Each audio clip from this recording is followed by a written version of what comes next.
Bonjour à toutes et à tous, Radio France Internationale en direct de Paris, il est 18h. Le journal en français facile. Adrien Delgrange. 16h, temps universel, 19h à Jérusalem. Nous sommes le lundi 2 septembre et au sommaire de cette édition, de la colère, de la tristesse de la part de nombreuses Israéliennes et Israéliens avec des manifestations un peu partout dans le pays. Pour eux, le Premier ministre Benyamin Netanyahou ne fait rien pour libérer les otages détenus par le Hamas. Reportage à suivre. Un attentat il y a quelques heures en Afghanistan. Un homme se fait exploser dans un quartier fréquenté de Kaboul, la capitale. Au moins 6 morts. Une partie de l'Équateur brûle depuis maintenant 10 jours. Un incendie n'est toujours pas éteint, nous explique dans un instant Christophe Paget. Et puis enfin l'actualité en France. Toujours pas de nouveau Premier ministre, mais un nom pour peut-être occuper ce poste fait une apparition. Nous en parlons à la fin du journal. C'est une journée de grève générale en Israël. Des salariés qui sont appelés à ne pas travailler aujourd'hui. L'idée est de faire pression sur le gouvernement. L'objectif est de contraindre, de forcer le Premier ministre Benyamin Netanyahou à accepter un accord avec le Hamas. Accord qui permettrait la libération des otages détenus par le Hamas depuis maintenant près de 11 mois. Aujourd'hui, un tribunal israélien a pourtant ordonné, exigé la fin immédiate de la grève. Pas sûr qu'il soit entendu. L'aéroport principalement a été perturbé aujourd'hui, l'aéroport Ben Gourion de Tel Aviv. Une grande partie de la population israélienne, je vous le disais, s'est de nouveau mobilisée ces dernières heures, une mobilisation avec force. Depuis la découverte hier de 6 otages retrouvés morts dans un tunnel de Gaza. Reportage dans un rassemblement de Jérusalem de notre correspondant Sami Boukhelifa. Aujourd'hui, c'est grève totale. Ouais. Shai n'est pas allée au travail. Elle plaide pour un durcissement du mouvement. Il faut le faire tous les jours, pas une seule grève. Il faut fermer l'aéroport tous les jours. Il faut que les gens n'aillent pas au travail tous les jours jusqu'à qu'on arrive à un point où tous les otages soient libérés.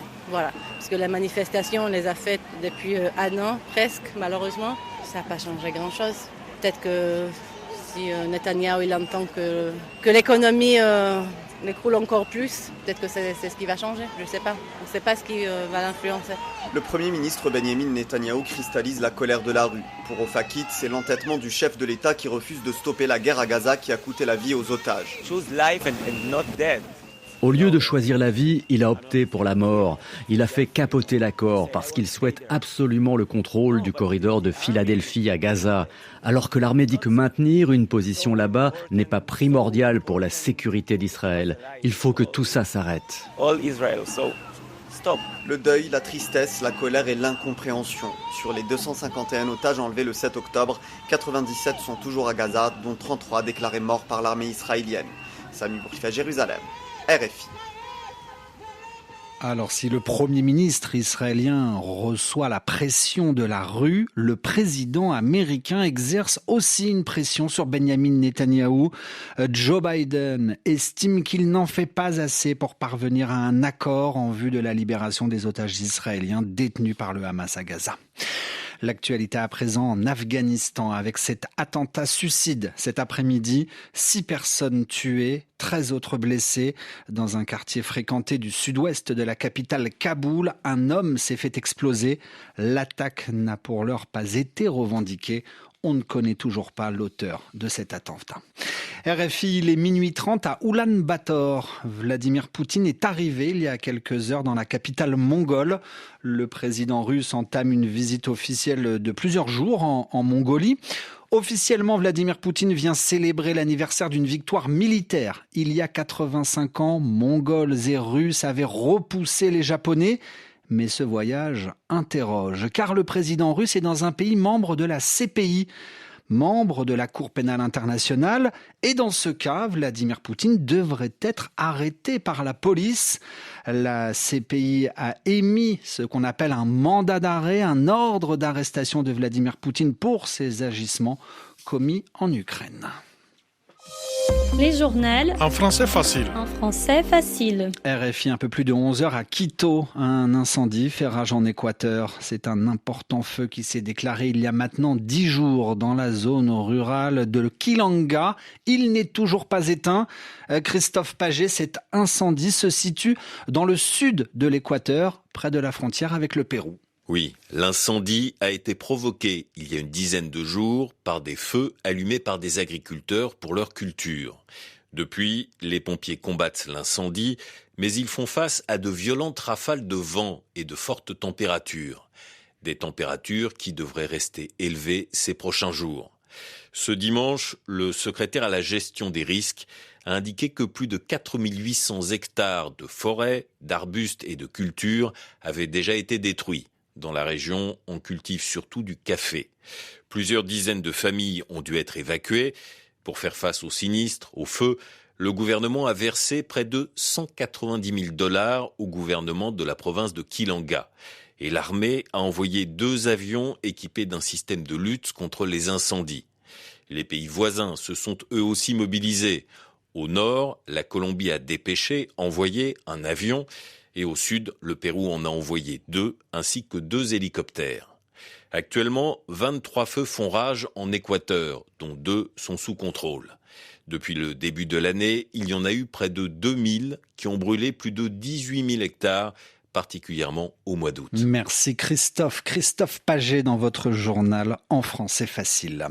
Le pape François s'est envolé pour l'Indonésie. Du moins, son avion devrait atterrir cette nuit à 4h30 à Jakarta, la capitale indonésienne. Alors, principal objectif avancé de ce voyage par le Vatican, le dialogue interreligieux ou l'entente entre les chrétiens et les autres religions.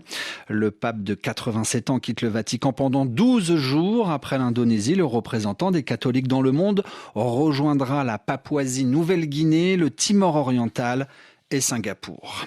L'actualité en France, ils sont nombreux à passer dans le bureau d'Emmanuel Macron au Palais de l'Élysée depuis maintenant plusieurs semaines. Le président français poursuit ses consultations pour tenter de trouver un nouveau Premier ministre après les élections législatives remportées par une alliance de gauche.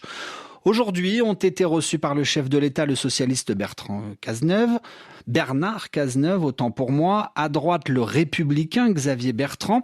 Emmanuel Macron a aussi, dans la journée, échangé avec 2 anciens présidents de la République, François Hollande, Nicolas Sarkozy. Mais aucun des 4 cités occuperait le poste de Premier ministre ces dernières heures. C'est un autre nom qui fait son apparition, inconnu du grand public.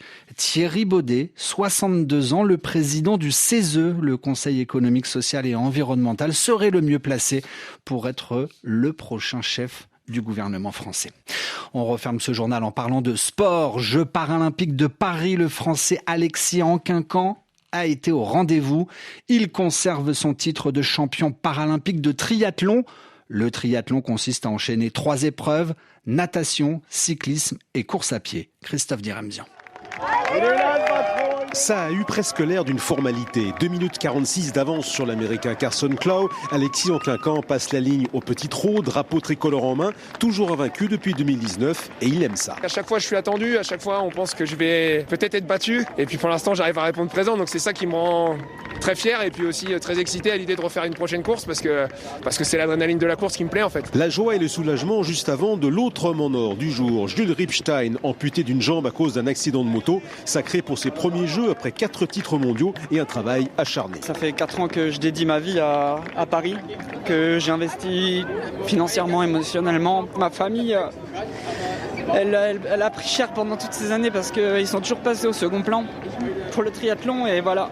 On y est. Le bout du chemin vers le podium aussi et l'argent pour Thibaut Rigaudot, déficient visuel, et Cyril Viennot, bien plus qu'un guide pour un athlète de plus en plus handicapé par sa maladie. Ça fait 6 mois que c'est dur. Je continue de perdre la vue petit à petit et il y a des choses que je voyais il y a 1 an ici au Test Event que je vois plus là. Cyril, il a compris ça dès le début, il essaye de garder mon autonomie mais moi je sais que j'ai besoin de lui tout le temps maintenant. Cyril, il connaissait pas du tout le handicap il y a 5 ans et de faire ça ici, c'est fou. Avec le bronze d'Antoine Perel dans la même catégorie, les paratriathlètes font 2 fois mieux qu'à Tokyo et cette fois-ci devant un public conquis. L'actualité des Jeux paralympiques est à suivre sur Radio France Internationale avec vous, Hugo Moissonnier. Bonjour Adrien Delgrange.